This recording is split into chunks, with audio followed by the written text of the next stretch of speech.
Hello, Physical Fiends. It's been almost 24 hours since the Nintendo Direct happened. In my video, you probably know I was quite negative about it, which is not what I wanted to be. But so how do I feel after 24 hours? Pretty much the same. Maybe slightly more positive. I've seen people's arguments for this and that, and yeah, maybe I'm slightly more positive, but on the whole, yeah, I wish there was more. However, there is an elephant in the room to talk about, because at that time, when I was making the video and stuff, the physical details of the Switch 2's cartridges was not detailed very well, and it only came to light shortly after that, something that made people get very dramatic about and panic and stuff like that. And Twitter's been like a hellscape, as it always is, kind of thing. And even the comment section of that video I made was quite dramatic with people, and totally understand. So what is the drama? Well, there is this thing called the game key thing, where it's basically a cartridge there's nothing on it aside from like a key, a digital key to download the full game onto your Switch. So if you pop the cartridge of Street Fighter 6 in your Switch, there's nothing actually on that cartridge, but it will let your Switch know to download that game to your console, okay? It's just a slightly different form of, I'm not gonna say code in the box bullshit. This is more like download required dog shit. And people are going crazy about it, and yes, I am worried about it. I can't lie about it. But if you just think about it for a little bit, the Switch 1 is full of them anyway. Like, the Switch 1 is not like perfect. And this was always gonna happen. I'm pretty sure I mentioned it in my predictions video, that these big chunky games, they were always gonna have like some sort of download required, because like if a game's 100 gigabytes, no one's gonna make a tiny Switch cartridge that is like 100 gigabytes, okay? In any world, it would be way too expensive, like any world at all. So we had to expect that. And I did post on Twitter saying that, okay, yeah, this is not great, but it will probably, I will assume it's only going to be for the big chunky games. And, especially doom and gloom people, they got their trump card out and like, haha, gotcha, look, Bravely Default Remaster. It's only like 11 gigabytes, and yet it's one of these game key passes kind of thing.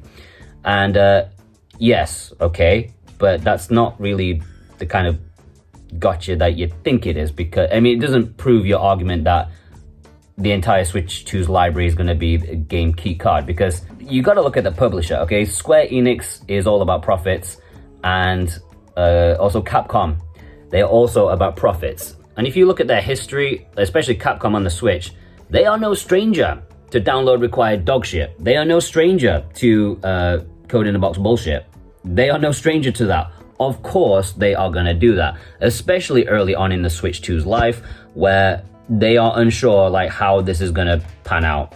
They are being very cautious at first. Many publishers at the beginning will be very cautious. And I'm not saying that it's going to be fine. It's definitely going to be fine. Maybe it won't be. I just don't want to jump to conclusions that it's game over for physical media. I don't want to assume that, because we've seen, if you look at the listings for other Switch games published by Nintendo, those are not game key cards, whatever they're called.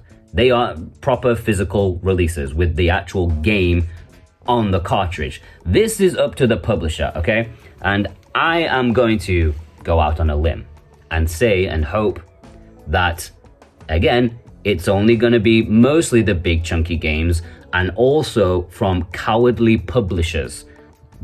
The same publishers that you see time and time again, nickel and dime, who don't want to spend cash, they just want the profit. Square Enix, Capcom, okay, that's just how it is. Probably Konami when they do something. That's just how it's going to be, I think. It all depends on what the publisher wants. Do they want to spend the extra cash to have a cartridge, or do they want to take the easy option? And there is a very easy way for us as a community, as a gamers or game collectors. There's a very easy thing to do. Just don't buy the game key cards, and you will see that they will disappear very quickly.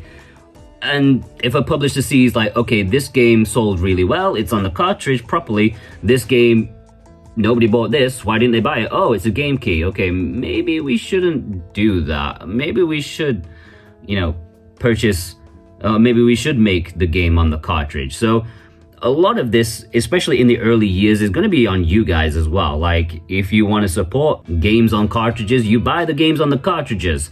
If you want Final Fantasy VII Remake, which I really, really do, however, I am not going to buy it because I don't want to make Square Enix assume that I'm cool with game key passes, whatever they're called. I'm already losing it, game key card. And especially Bravely Default, like F Bravely Default, okay? That should be on a proper cartridge. It's only 11 gigabytes. When you see the publishers like Cyberpunk 2077, whatever it's called, CG Project Red, that game, it's been confirmed, is going to be properly on a cartridge. It's going to be on a full fat 64 gigabyte cartridge. That's the kind of thing you need to reward. Of course, it's going to be overpriced for an old game. Like, I'm guessing, I don't know what the prices are these days, but if you buy it on like PS5, I'm pretty sure you could get it for like, I don't know, 20 bucks or something. But on the Switch, it's going to be like $80 or something crazy for an old game. But that's the kind of thing you got to support. You support the publishers who go to the effort of putting the game on the proper cartridge, okay? It's the early days. There's a lot of doom and gloom with so many people saying it's game over for physical media. Only if you let it be, okay? Only if you let it be game over, okay? We don't know everything right now, okay? Currently the ratio of games fully on the cartridge to game key cards is very much in favor of games on the cartridge, right? I don't know the exact numbers, like 8-1 or something like that. No, 8-2, which is 4-1. I don't know maths, I don't know what I'm talking about, but it's pretty good in our favor so far, and we need to see more information before you start like jumping out of windows because you think game collecting is over, okay? You need to chill out. You can be worried. It's fine to be worried, yeah? Be worried like me. I'm worried. But don't like have a flap about it, okay? Because you don't know what's gonna happen. You just gotta support what you want to support and don't support what you don't want to support. That's the thing. Now, another thing that's been brought to light is game prices, which are quite high. And yeah, I don't like it.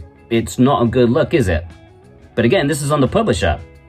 Nintendo are deciding that, $90 for a physical Mario Kart World is good. And I don't think it is. I'm not saying Nintendo don't have the right to price the games that they want. And yes, of course, inflation has drastically changed our outlook on things like this. Like, Nintendo 64 games were more expensive than this by a long shot. Like $120 in, this day and age. But to physically see that or visually see the difference, like the big number don't look good, right? And again, this is on the publisher. So you support what you want to support, don't support what you don't want to support. You see a game that you think is very reasonably priced, you buy it, you show it, right? You show, okay, this game's 40 bucks. That's pretty good. I'll support 40 bucks. Do it. If you're out there buying like $90 games and you're confused why we keep getting $90 games, it's because you're buying $90 games, okay? You feel free to complain about prices. It's fine, yeah, but again, it's on us to show what we want and what we don't want. Okay, another issue. I am so tired. I went to sleep at like 2 a.m. last night and I got up at 7 for work and I've got a massive headache. Anyway, the last thing I want to talk about, there's been the information about Japan. Japan's a bit weird right now because the Japanese economy is absolutely terrible. And Nintendo are trying to combat that by being slightly generous, more generous to the Japanese market compared to, Western markets. Like if you look at game prices in Japan right now, and this I'm not saying it's my fault, but I've contributed slightly. For example, a $60 game in North America, you can get the exact same game, well, not exact same game. For example, Donkey Kong Country Returns HD, right? It was $60 in North America, but because of the weak economy in Japan, actually it was more like $40 for them. And so, clever people wanting to save money and didn't care about, the regions where their game came from, they would purchase the Japanese version, save $20. Nintendo don't want that to happen, especially with the console. So in Japan, they've had to really lower the price of the Japanese console. It's like, I don't know off the top of my head, it's like 30% cheaper than a North American or European one. And it has to be, because if it wasn't, nobody would buy it. It'd be way too expensive. So to combat that, they had to give a cheaper price for Japan. But that's gonna, clever people who would think, what? I'm gonna save myself $100 or whatever, and I'm gonna get a Japanese console.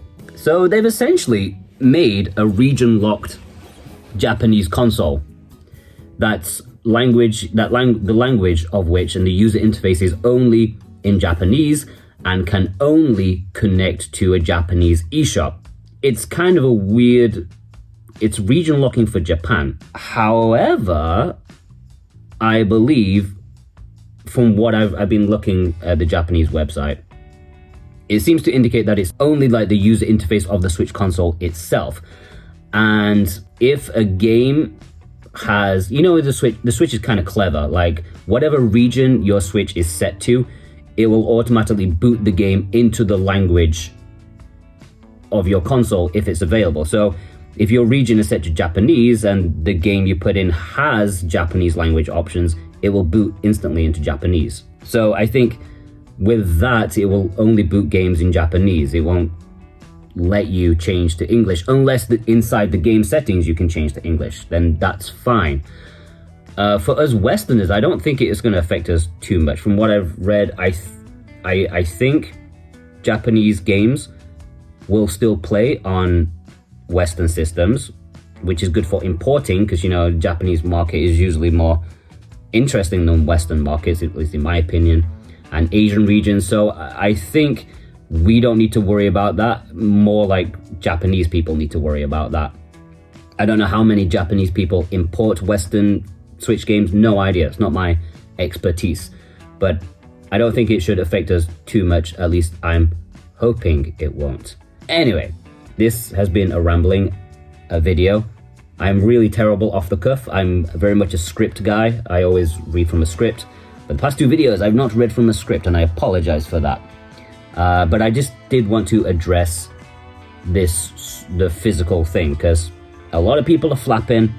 To be honest, I woke up very in despair myself, kind of thing. But you get more information, you think about stuff, and you realize I think it's gonna be fine. I think the ratio of game key cards to actual proper physical should still be very much in the favor of proper physical. As I said, I think it's only gonna be the big chunky games and the lazy, penny pinching giant publishers, the usual suspects. I think the ratio is gonna be pretty much the same as what the Switch One is right now. You see Capcom's Mega Man games, right? The collection, half of it is a download code or whatever. I think it's gonna. I feel the ratio is gonna be similar to what we have now. It's just all on the publisher. Okay, we have higher cartridge space now, at least 64 gigabytes. Hopefully more. I don't think many publishers will go for that more, but it's there. So it's on the publishers to decide this. Okay, it's on the publishers. Physicals not going away. Maybe they're trying to make it go away, or it's the best of bad options. As I said, only the big chunky games. There's no way Final Fantasy is eligible to go on a cartridge. It's just not happening, okay? Unless they absolutely decimated the game just to compress it downwards. So, okay, flap if you want, worry if you want, okay? But I just want to try and maybe calm some people down about this. Is it exactly what I wanted?